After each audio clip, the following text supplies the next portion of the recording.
Hello everyone, good evening, नमस्कार, welcome to all of you. This is Pooja. Dear aspirants, हम सभी लोग पढ़ रहे हैं माइक्रोबायोलॉजी। माइक्रोबायोलॉजी में जिसमें हम लोग अप्रॉक्सीमेटली वायरस से रिलेटेड सारी चीज़ें कंप्लीट कर ली हैं।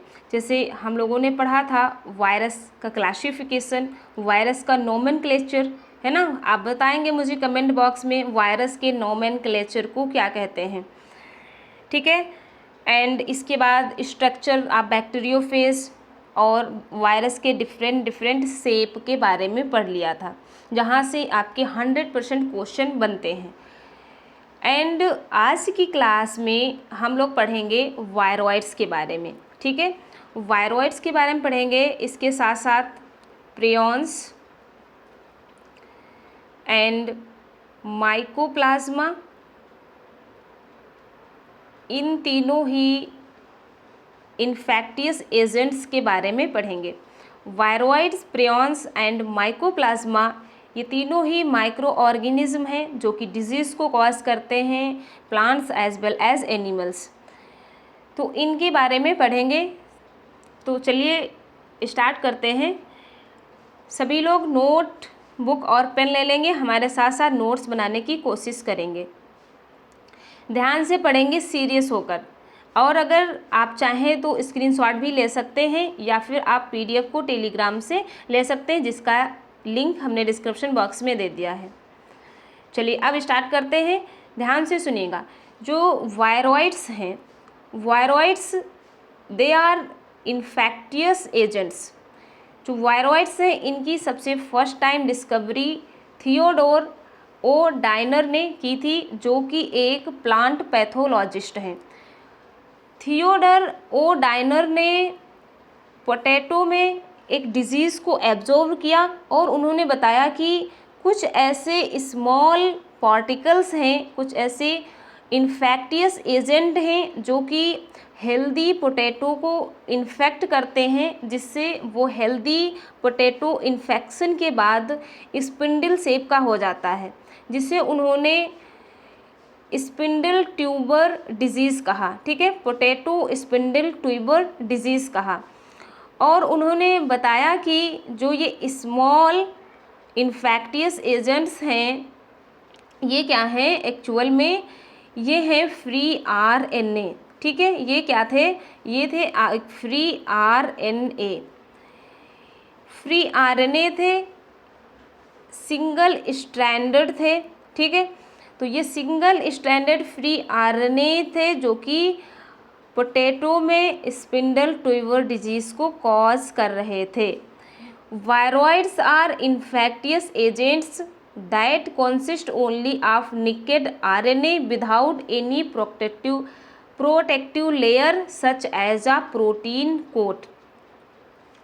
थियोडोर ओ डायनर ने बताया कि जो ये कॉजेटिव एजेंट्स थे, ये फ्री आरएनए मॉलिक्यूल्स थे और इनका मॉलिक्यूलर वेट काफ़ी लो होता है, लो मॉलिक्यूलर वेट के थे, और ये अप्रॉक्सीमेटली 250 to 400 न्यूक्लियोटाइड्स के बने होते हैं, ठीक है।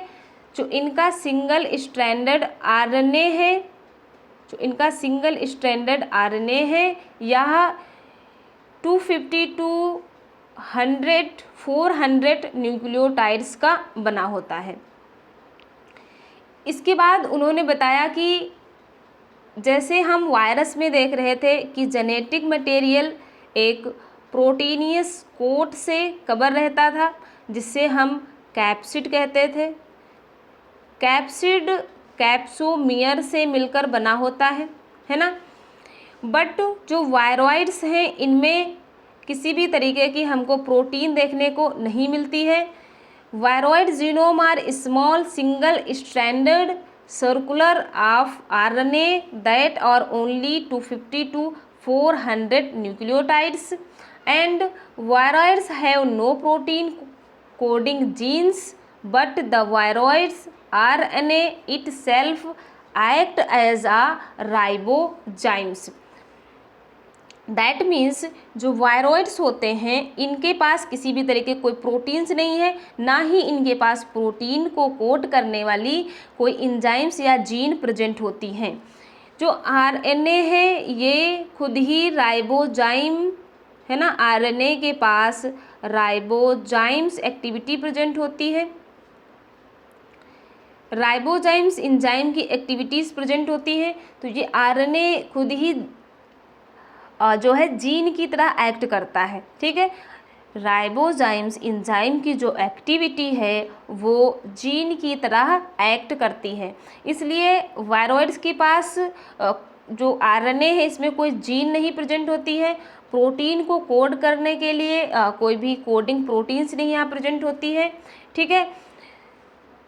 तो ये जो वायरॉइड्स हैं ये केवल प्लांट में इन्फेक्शन कॉज करते हैं, है ना।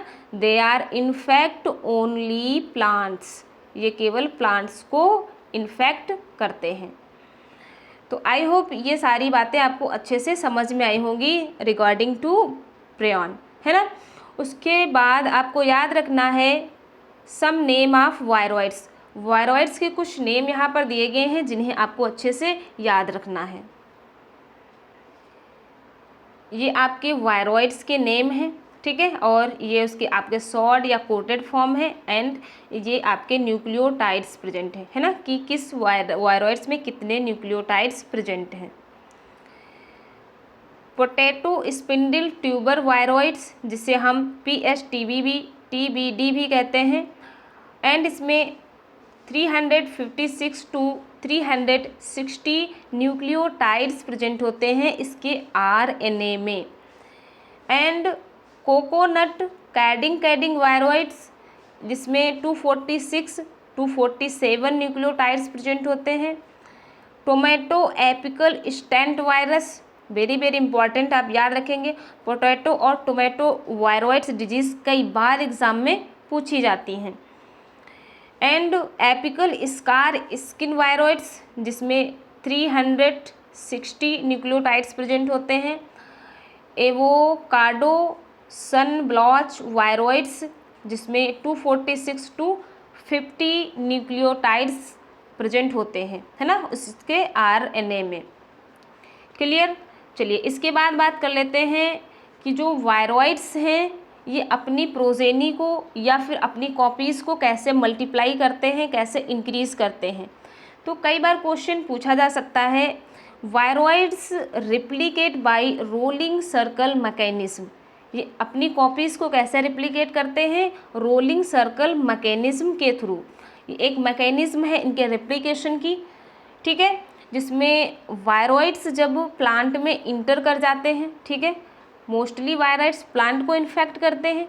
तो जब होस्ट सेल में या प्लांट सेल में वायरॉइड्स इंटर कर जाते हैं तो सेल के न्यूक्लियस में इंटर कर जाते हैं, और वहाँ से ये होस्ट के पॉलीमरेज एंजाइम को यूज़ करके एंड ये खुद के राइबोजाइम्स एंजाइम को यूज़ करके अपनी कॉपीज़ को इंक्रीज़ करते हैं, अपनी कॉपीज़ को रिप्लिकेट कर लेते हैं। तो इस मैकेनिज्म को रोलिंग सर्कल मैकेनिज्म कहते हैं। तो याद रखना, क्वेश्चन पूछा जा सकता है कि वायरॉइड्स कैसे रिप्लिकेट करते हैं, rolling circle mechanism. Clear, I hope you are understand. अब बात करते हैं प्रियॉन्स की। प्रियॉन से भी कई बार क्वेश्चन पूछा जाता है, तो ध्यान से पढ़ेंगे। प्रियॉन्स एक्चुअल में कोई माइक्रो ऑर्गेनिज्म नहीं है, ठीक है। प्रियॉन्स क्या है, एक एबनॉर्मल प्रोटीन्स हैं।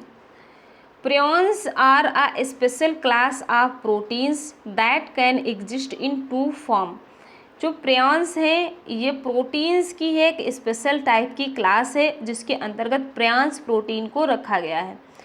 प्रियॉन्स प्रोटीन दो तरीके की हो सकती हैं, एक तो नॉर्मल फॉर्म में, है ना, नॉर्मल प्रियॉन्स प्रोटीन, एंड एक आपकी एबनॉर्मल या misfolded prions protein, misfolded prions protein. तो जो मिसफोल्डेड प्रियॉन्स प्रोटीन होती हैं यही क्या करती हैं, misfolded prions can act as a infectious agents and have been linked to brain disease. जो एबनॉर्मल या मिसफोल्डेड प्रियॉन्स प्रोटीन है, ये एक इन्फेक्टियस एजेंट की तरह काम करने लगती है और ये ब्रेन में या फिर कह सकते हैं आप न्यूरो डिजनरेटिव डिजीज़ को कॉज करता है।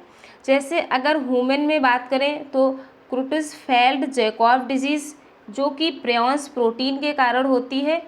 जब प्रोटीन्स एबनॉर्मली मिसफोल्ड हो जाती है ड्यूरिंग प्रोटीन ट्रांसपोर्ट के समय, जब प्रोटीन्स एबनॉर्मली फोल्ड हो जाती हैं, जो प्रियॉन्स प्रोटीन होती हैं, तो फिर वो क्या करती हैं, ब्रेन में जाकर एग्रीगेट हो जाती हैं। ठीक है, वो ब्रेन में एग्रीगेट हो जाती हैं और क्या करती हैं, डिजीज़ को कॉज कराती हैं। एंड इसके साथ साथ मैमल्स या यू कैन से कैटल्स में भी देखा गया है bovine spongiform encephalopathy. Bovine spongiform encephalopathy जो कि कैटल्स जैसे काऊ में डिजीज़ को इस देखा गया, तो इसे मैड काऊ डिजीज़ भी कहते हैं। इसमें जो इनका ब्रेन है, ठीक है, जो कैटल्स का ब्रेन है ये कैसा हो जाता है, स्पॉन्जीफॉर्म हो जाता है। ठीक है, स्पंज लाइक हो जाता है। Not all prions cause disease, though as the case with its where several different prions have been described। ये एक बात आप ध्यान से याद रखना, सभी की सभी प्रियॉन्स प्रोटीन डिजीज़ कॉज नहीं करती हैं। अभी रिसेंट में ईस्ट से, ठीक है, ईस्ट से कई तरीके की प्रियॉन्स प्रोटीन को आइसोलेट किया गया है, जो कि वो सभी की सभी प्रोटीन्स डिजीज़ को कॉज नहीं करती हैं। ठीक है, जितनी भी प्रियॉन्स प्रोटीन मिसफोल्डेड होंगी वही डिजीज़ को कॉज करती हैं। तो ये प्रियॉन्स कोई माइक्रो ऑर्गेनिज्म नहीं है, याद रखना आप। तो कई बार आपसे क्वेश्चन पूछ लिया जाता है कि प्रियॉन्स में न्यूक्लिक एसिड अब्सेंट होता है। ठीक है, न्यूक्लिक एसिड अब्सेंट होता है, तो आपको इस बात को याद रखना है। एंड प्रियॉन्स में क्या प्रेजेंट है, ओनली प्रोटीन्स प्रेजेंट है ना, एबनॉर्मल प्रोटीन्स प्रेजेंट हैं, जो कि मोस्टली एनिमल्स में ये डिजीज़ को कॉज करती हैं। नाउ यहाँ पर कुछ डिजीज़ के नाम दिए गए हैं जिन्हें आपको ध्यान से याद रखना है। जैसे एल्जाइमर डिजीज़। एल्जाइमर डिजीज़ एक इनहेरिटेबल डिजीज़ है, ये ऑटोसोमल डोमिनेंट डिजीज़ का भी एग्जाम्पल है। ठीक है, Alzheimer disease autosomal dominant disease है, जो कि एसिटिलकोलिन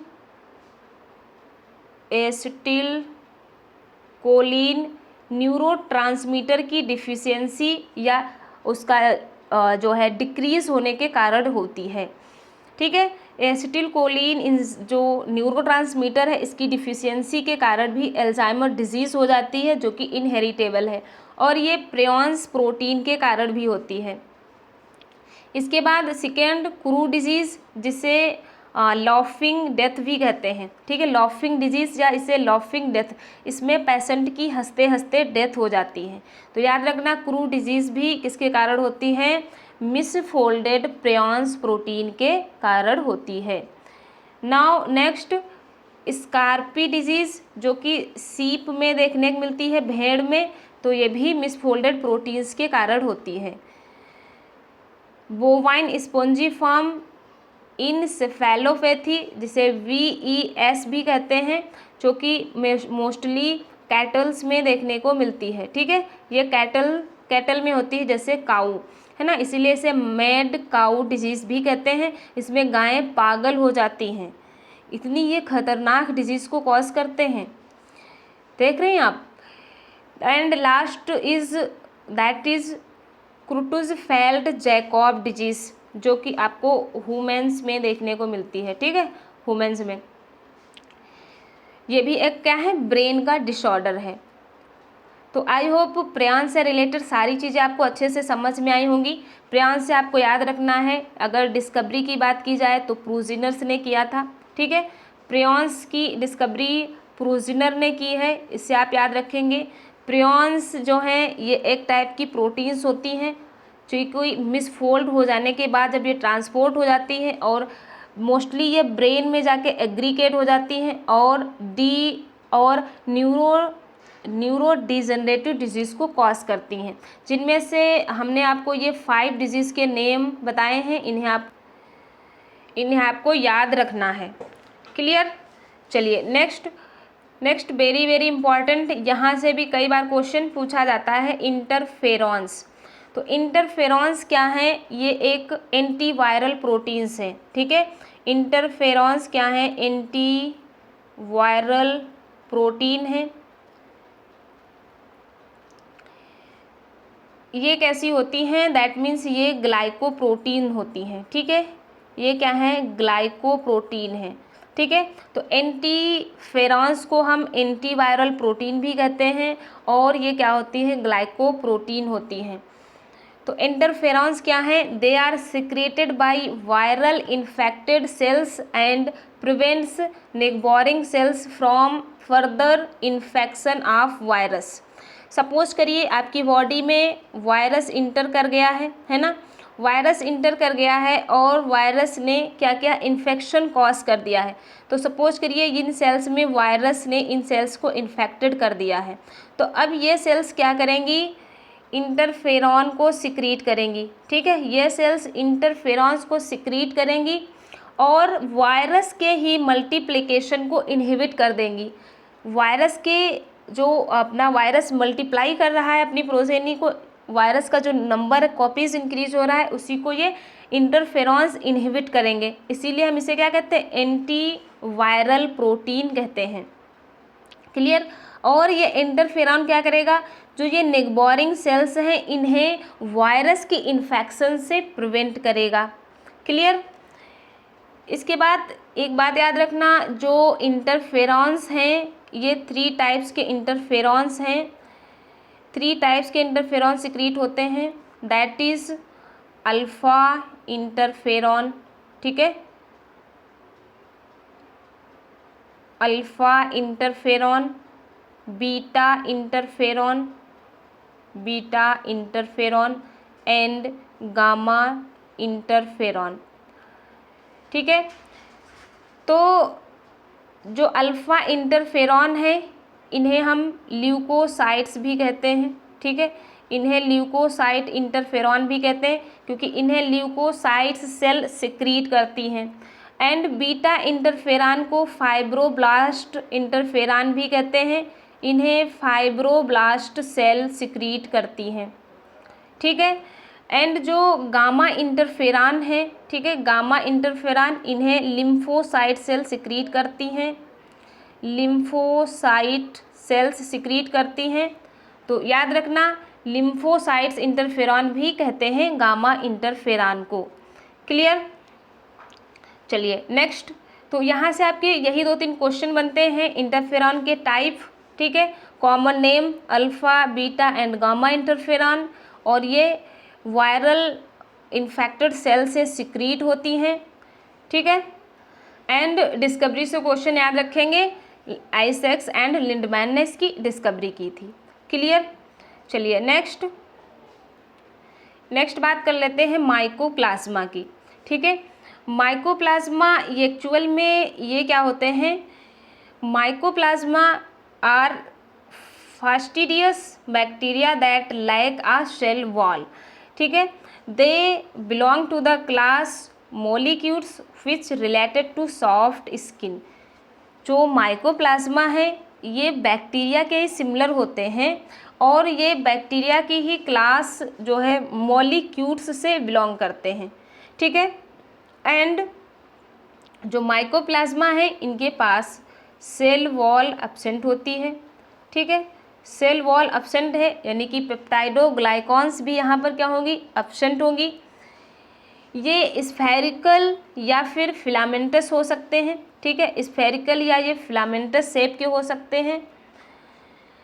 अगर डिस्कवरी की बात करें तो माइकोप्लाज्मा को सबसे फर्स्ट टाइम 1898 में नोकॉर्ड एंड रॉक्स ने सबसे फर्स्ट टाइम आइसोलेट किया था, जिससे उन्होंने वोवाइन से जो कैटल्स है ना, जो कैटल्स है उनसे इन्होंने इसे जो है आइसोलेट किया था, ठीक है। और उन्होंने ही इसे टर्म माइकोप्लाज्मा दिया था। क्लियर। तो माइकोप्लाज्मा में आप ये बातें याद रखेंगे कि यहाँ पर सेल वॉल जो है ये एब्सेंट होती है, यानी कि पेप्टोग्लाइकॉन की जो सेल वॉल बनी होती है ये यहाँ पर क्या है, एब्सेंट है। इसके बाद सेल मेम्ब्रेन प्रेजेंट होती है, ठीक है, सेल मेम्ब्रेन प्रेजेंट है, इसके अंदर बहुत सारा साइटोप्लाज्म प्रेजेंट है और जेनेटिक मटेरियल प्रेजेंट है, एंड जितने भी प्रोकैरियोट्स में ऑल और थिंग्स प्रेजेंट होती वो सब यहाँ पर प्रेजेंट होता है। एक बार आपसे क्वेश्चन पूछा गया था कि मीजोसोम्स जो हैं, मीजोसोम्स ये माइकोप्लाज्मा में प्रेजेंट होते हैं या फिर एब्सेंट, तो आप याद रखना अगर सेल वॉल एब्सेंट है, अगर सेल वॉल एब्सेंट है तो मीजोसोम्स भी क्या होंगे, एब्सेंट होंगे, क्योंकि जो मीजोसोम्स होते हैं ये बैक्टीरियल सेल, जो बैक्टीरियल सेल है उसकी सेल वॉल का ही एक्सटेंशन होते हैं, ठीक है, सेल वॉल का ही एक्सटेंशन होते हैं। और मीजोसोम्स में जो है बैक्टीरिया रिस्पायरेशन की प्रोसेस कंप्लीट करता है, ठीक है, क्लियर। चलिए इसके बाद एक टर्म आता है PPLO, है ना, बहुत बार इस टर्म से लोग कंफ्यूज रहते हैं कि माइकोप्लाज्मा क्या है और PPLO क्या है, ठीक है। जो PPLO है that means pleuropneumonia like organism, तो इसमें भी क्या होता है, सेल वॉल एब्सेंट होती है, सेल वॉल एब्सेंट होती है और न्यूक्लियस भी क्या है, एब्सेंट होता है, ठीक है। यहाँ पर डबल स्ट्रैंडेड DNA प्रेजेंट होता है जो कि सर्कुलर या फाइब्रुलर टाइप का हो सकता है, ठीक है। इसके बाद एंड सबसे अगर स्मॉलेस्ट PPLO की बात करें तो वो सबसे स्मॉलेस्ट PPLO, अच्छा एक्चुअल में क्या है, जो पास्चर थे, ठीक है, माइकोप्लाज्मा की डिस्कवरी रॉक्स एंड नोकार्ड ने 1889 में कर ली थी। उसके बाद पास्चर ने कैटल्स में निमोनिया, प्लूरोनिमोनिया डिजीज़ को देखा, ठीक है, यानी कि प्लूरो दैट मीन्स लंग से रिलेटेड है ना, तो क्या था, ये रिस्पायरेटरी डिसऑर्डर था। तो कैटल्स में उन्होंने प्लूरोनिमोनिया डिजीज़ को एब्जॉर्व किया 1930 में। ध्यान से सुनना, पास्चर ने, जो लुईस पास्चर है, इन्होंने 1930 में कैटल्स में प्लूरोनिमोनिया डिजीज़ को एब्जॉर्व किया, तो उन्होंने देखा कि कुछ पॉजिटिव माइक्रो ऑर्गेनिज्म हैं जो कि इस डिजीज़ के लिए रिस्पॉन्सिबल हैं, तो उन्होंने उसे नाम दे दिया क्या, PPLO, प्लूरोनिमोनिया लाइक ऑर्गेनिज्म, यानी कि लंग में निमोनिया को कॉज करने वाले ऑर्गेनिज्म। बाद में पता चला कि जो ये PPLO है ये एक्चुअल में माइकोप्लाज्मा निमोनी था, ठीक है, क्या था, माइकोप्लाज्मा निमोनी। तो PPLO कुछ नहीं होते हैं, ये एक्चुअल में माइकोप्लाज्मा का ही एक अलग स्पीसीज है, यू कैन से माइकोप्लाज्मा ही है, ठीक है। एक और आप पॉइंट याद रखेंगे, स्मॉलेस्ट माइकोप्लाज्मा या PPLO, तो स्मॉलेस्ट माइकोप्लाज्मा क्या है आपका, smallest mycoplasma that is mycoplasma laidlawii, ठीक है, जो कि 0.1 माइक्रोन का होता है। वैसे नॉर्मली जो आपके माइकोप्लाज्मा है ये 0.3 माइक्रोन से ये आपको 0.8 माइक्रोन तक देखने को मिलेंगे, क्लियर। तो ये बातें थी आपकी माइकोप्लाज्मा और PPLO से। अब आप कभी कंफ्यूज नहीं होंगे। हाँ, अगर डिस्कवरी से रिलेटेड क्वेश्चन पूछे, PPLO की डिस्कवरी किसने की थी और माइकोप्लाज्मा की डिस्कवरी किसने की थी, तो अलग अलग आप बताएंगे। PPLO की डिस्कवरी किसने किया है, पास्चर ने, जो कि पास्चर ने खुद ही इसे PPLO कहा था। एंड माइकोप्लाज्मा की किसने खोज की है, नोकार्ड एंड रॉक्स ने 1889 में, क्लियर। तो I hope you are understand very well. यहाँ पर एक स्ट्रक्चर्स दी गई है जिसे आप अच्छे से समझ सकते हैं, है ना। ये आपका क्या है, एक माइकोप्लाज्मा है जो कि स्फेरिकल है, ये बाहर की तरफ सेल मेम्ब्रेन प्रेजेंट है, ठीक है, एंड ये इसके ग्रेन्यूल्स प्रेजेंट है इसके साइटोप्लाज्म में, राइबोसोम प्रेजेंट है 70S टाइप का, ठीक है, और इसके साथ साथ ये कुछ वैक्यूल्स प्रेजेंट है यहाँ पर, और ये आपका डबल स्ट्रैंडेड DNA प्रेजेंट है जो कि इसका न्यूक्लिक एसिड है, क्लियर। तो जो PPLO है या जो माइकोप्लाज्मा है ये एनिमल्स में और ह्यूमंस में भी डिजीज़ को कॉज करते हैं, मोस्ट कॉमनली ये लंग से रिलेटेड या रिस्पायरेटरी सिस्टम से रिलेटेड डिजीज़ को कॉज करते हैं। Okay, so thank you so much everyone. मिलते हैं नेक्स्ट वीडियो में नेक्स्ट कॉन्सेप्ट के साथ, है ना। और हम लोग एक सीक्वेंस में पढ़ रहे हैं, माइक्रोबायोलॉजी चैप्टर को स्टार्ट किया है, उसके हर एक कोर टॉपिक तक हम लोग पढ़ेंगे, है ना। हर एक छोटी बड़ी सारी चीज़ों को कवर करेंगे। चलिए मिलते हैं नेक्स्ट वीडियो में। Thank you so much everyone. जितने भी नए लोग जुड़े हैं सभी लोग चैनल को सब्सक्राइब कर लेंगे, लाइक एंड शेयर कर देंगे। Okay, so thank you so much everyone.